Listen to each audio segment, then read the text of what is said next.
We've heard it all before, haven't we? The Catholic Church is the enemy of science, progress, and reason. Well, it's all nonsense, and we're going to debunk it mercilessly. Join me right now for the Catholic Church, Builder of Civilization.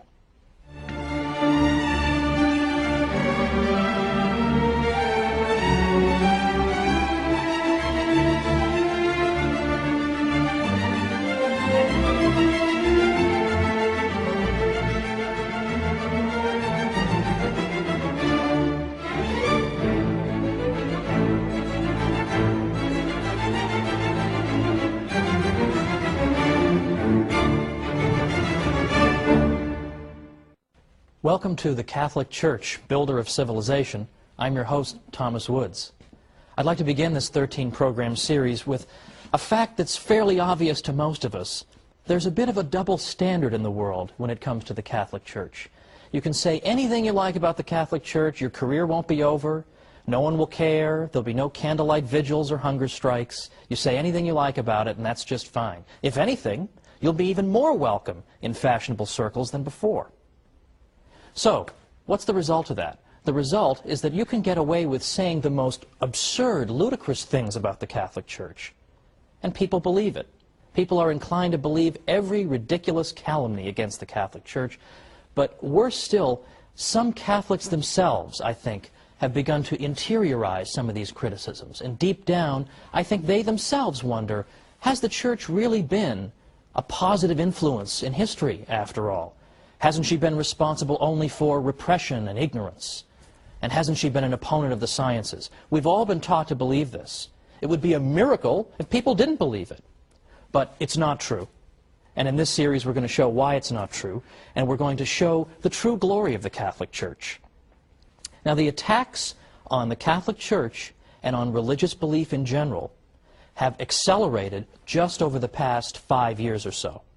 We've already seen in recent years, best-selling books by Richard Dawkins and Daniel Dennett and Sam Harris condemning religious belief in general as irrational and foolish, and in effect they're saying to children in this country, your parents are stupid for teaching you the faith. Worse than that is that after the July 7th, 2005 bombings in London, what we began to see is this trend, that Islamic terrorism is now giving intellectuals an excuse to oppose all religion. The argument being that all religion is irrational, all religion can give rise to violence, so it should all be condemned. So, for example, in Scotland's Sunday Herald, we read Muriel Gray saying, "The cause of all this misery, mayhem, violence, terror, and ignorance is, of course, religion itself."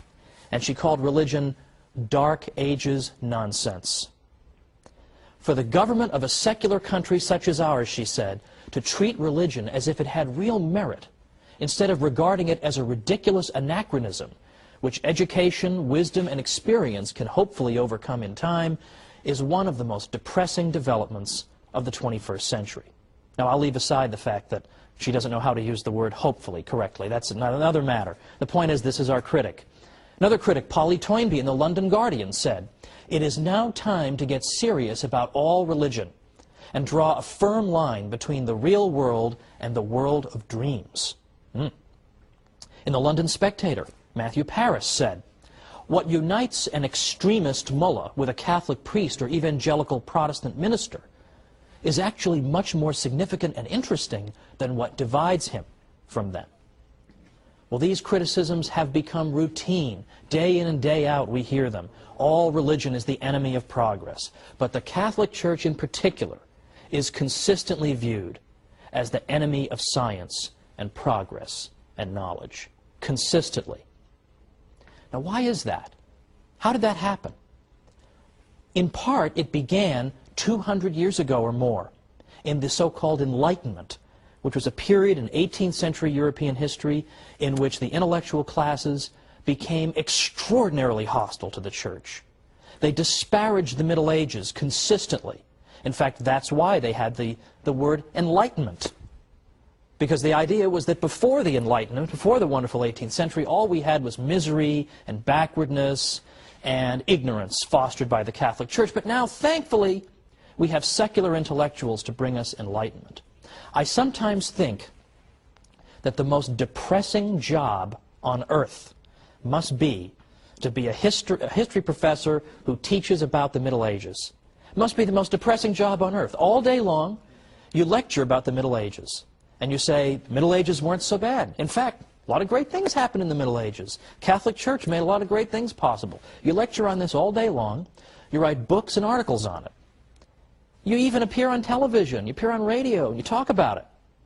And what happens? You get home at night, you turn on the TV, nothing you've done has made any effect. Everybody still believes the Middle Ages was a time of ignorance and repression, and it was all the fault of the Catholic Church. All of that stuff, in effect, cannot be dislodged.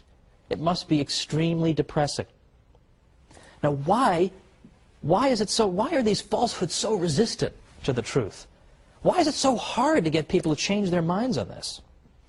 Well, ever since the Enlightenment, what has taken root in our culture and in our way of thinking is that the Catholic Church is assumed to be wrong, and that secularism, that is the idea of organizing society and all of life without reference to God, that is said to be the source of progress. So by definition, anything the Church is connected to involves retrogression, whereas anything that a secular intellectual brings us, well, that brings us progress.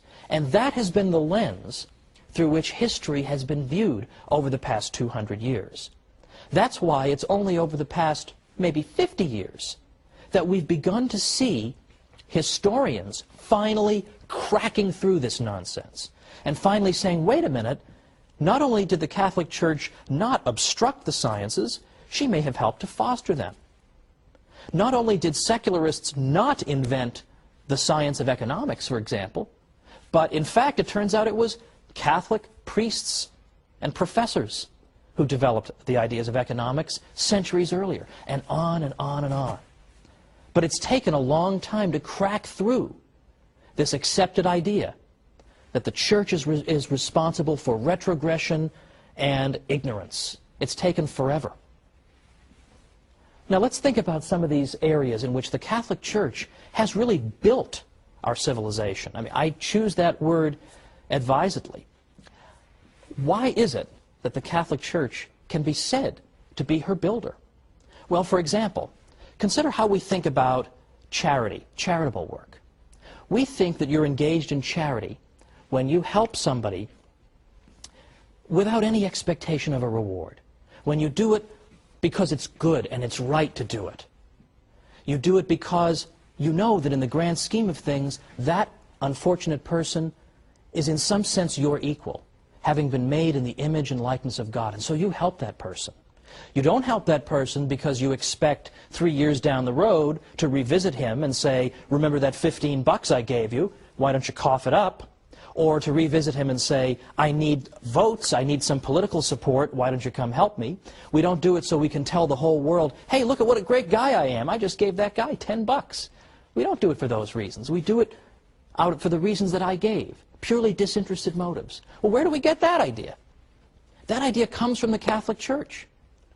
Because in ancient Greece or Rome, if you had said, oh, I'm going to go help somebody with no expectation of any reciprocity, I'm just going to go do it out of the goodness of my heart, they would have thought you were crazy. What are you talking about, man? Much less the idea that I would pray for and even try to help my own enemies. What, are you insane? But yet today, we take this for granted as the ideal, that the good man tries to observe these principles.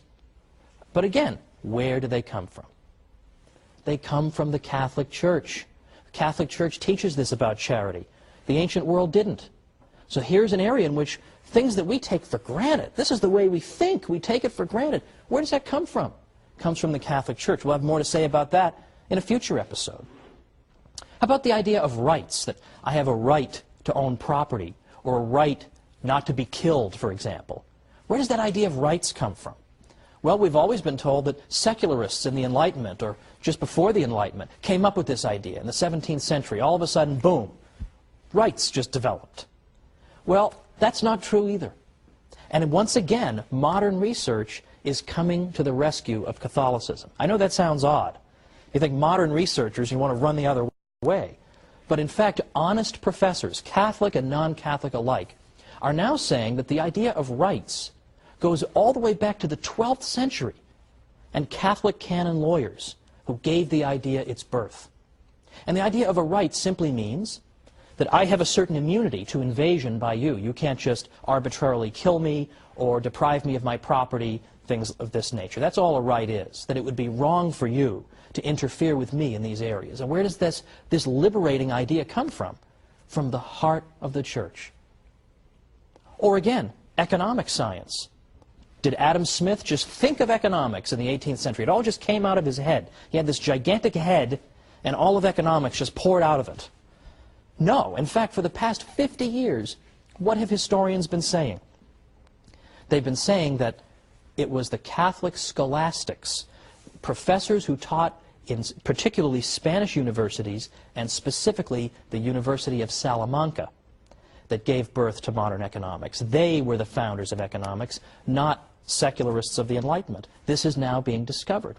On the wall of my office, I have a framed picture of the University of Salamanca. Now, most people would come in and say, "What's the matter with you, man? Why would you, of all universities, pick this one?" It's because I know that this is where economics was given birth. And if you're a geek like me, you're very interested in, you love economics. But then finally, for right now, before our break, what about our commitment to reason? Don't we always pride ourselves in Western civilization on our commitment to the use of reason? That we use human reason to resolve disputes and to settle debates? Well, of course. But where does that come from? Where does that come from? That also comes from the Catholic Church. Why? Because the university system that the Catholic Church fostered encouraged debate, rigorous debate. And human reason was held up as the great arbiter to decide all these matters that are up for debate. Again, isn't that the opposite of what you're told? What we're told is that the Catholic Church is an enemy of reason. To the contrary, there has been no greater champion of reason. But it's not just reason. It's more specific applications of reason. For example, the sciences in particular. The sciences, more than we realize, owe themselves to the Catholic Church. Now, why is that? It's the opposite of what we're told, but believe it or not, historians of the past 50 years have begun to say the Catholic Church is more and more responsible for the sciences. Come on back and we'll talk about this after the break.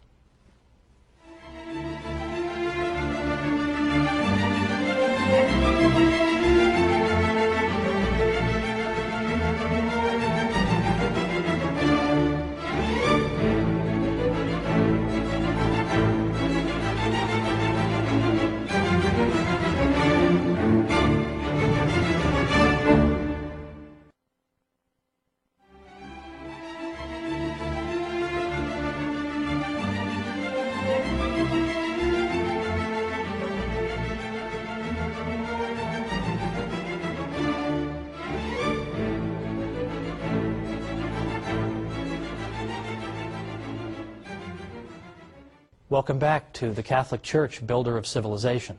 I'm Thomas Woods. Before the break, we were talking about all these areas in which the Catholic contribution to our civilization has been indispensable, but in which it's largely neglected.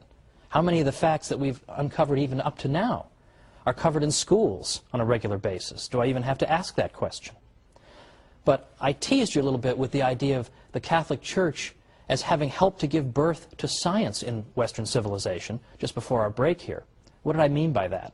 Well, I'm going to tease you a little bit again, because by next time we're going to get into the sciences in real depth, the next 3 episodes, in fact, because here I think we have the aspect of Catholic history that is most often mangled and distorted, and most often used, I think, as a bludgeon with which to beat the Church over the head. And I want to show that this is largely without merit. What I at least want to tell you for now is that it really is true that over the past 50 years, scientists who write the history of science have begun rethinking the old arguments against the Church and said, you know what, on second thought, the Church actually did very important things. There's a reason that science took root and then was sustained for so long in Western civilization, whereas it wasn't in others. And this, it turns out, is not in spite of the Catholic Church, but in some ways because of it. Now, 100 years ago, it's true, you would have read a book by Andrew Dixon White called, that refers to the alleged warfare between religion and science in Western civilization.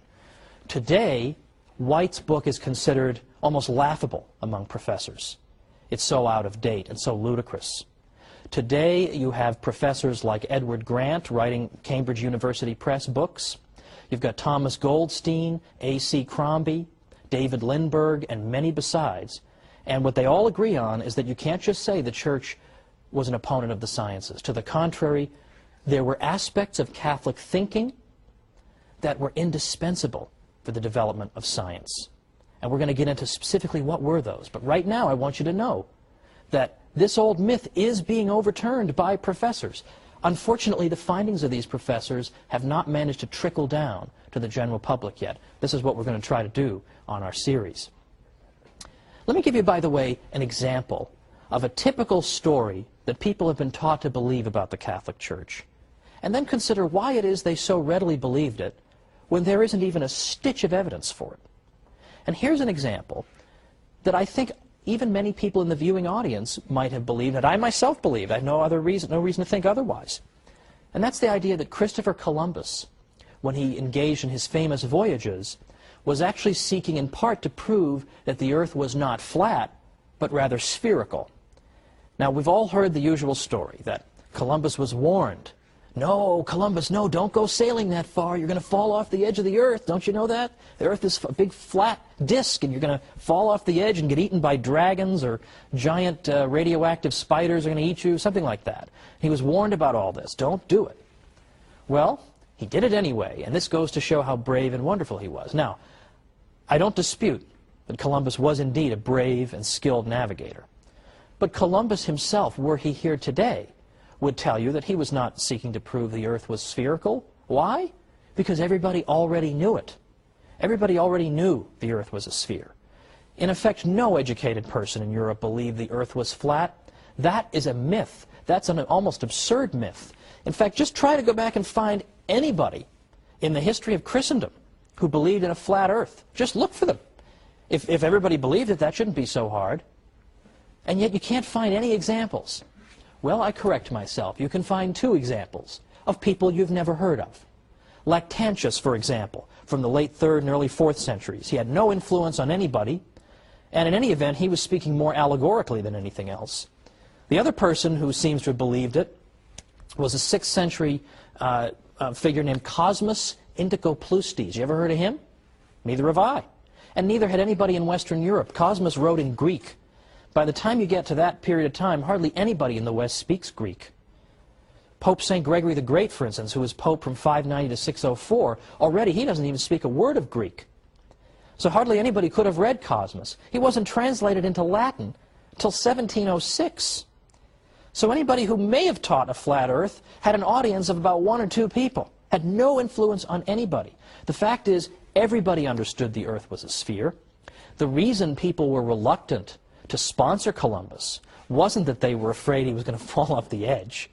The reason they were afraid to do it was that they thought he had very much underestimated the size of that sphere. Columbus was saying, oh, don't worry about it. It's not a very big Earth. I'll just sail right around. I'll be right back. It'll be fine. But they were saying to him, no, the Earth is several times larger than you think it is, and you're just going to starve to death. You're going to sail, and you're going to sail, and you're going to sail, and you're not going to be any land. Well, luckily for Columbus, a couple of continents managed to spring up, quite contrary to his expectation, and thankfully for him and for his crew. But that was why they didn't want him to go. It wasn't because they thought he was going to fall off the edge. Now, I realize that is so much the opposite of what you've been told.